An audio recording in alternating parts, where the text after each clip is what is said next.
Writing ledger lines is tricky.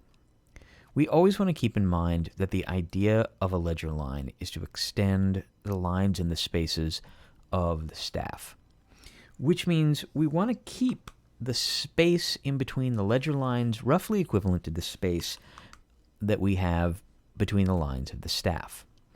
So if I were to write ledger lines above my staff here, I want to make sure that they're spaced as best I can. This is hard to do freehand. As best I can, roughly in the same spacing as in the staff. We want the ledger lines to be a little bit longer than the note head, about 50% the size of the note head, or 50% larger than the note head. So for instance, if this is my note head, my note head roughly starts here and ends here. We want our ledger line to extend a little bit beyond that and go directly through, or as close to directly through the note head as we can. A ledger line that's too big, like this, is going to look a little bit awkward. A ledger line that's too small is going to be hard to read. So we want it sort of in between, in that sweet spot. Not too big so it doesn't take up too much room, but not too small.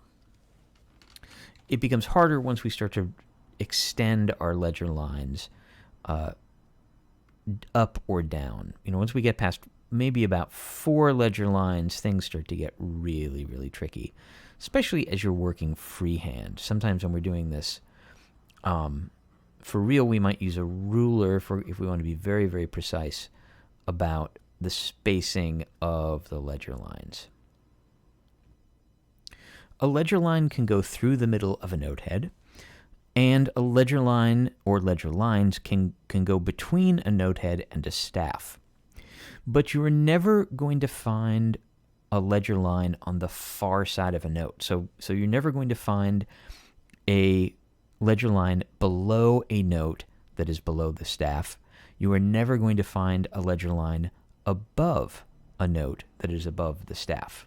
For instance, suppose I want to write a note that is above the second ledger line on the staff. So that would be, if we were in treble clef, that would be a D.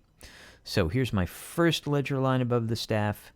Here's my second ledger line above the staff. And I want to write a note that's in that position right above. All I'm going to do is I'm going to write the note head right there, just like that. That's all I need to do. I'm not going to write another ledger line above that. That's not what I'm going to do. We don't need that ledger line there, so I'm just going to erase that. We just imagine that ledger line is there. Same thing going below. Suppose I want to write a note head on the space below. Let's try 3 ledger lines this time. 3 ledger lines, and I'm going to write a space below in the treble clef. This would be the E below middle C, that line right there, or that space right there. So that's all we need to write. We're not going to write another ledger line right there below it. That's unnecessary. We imagine that that's there when we're writing the note head, but we don't actually need it there.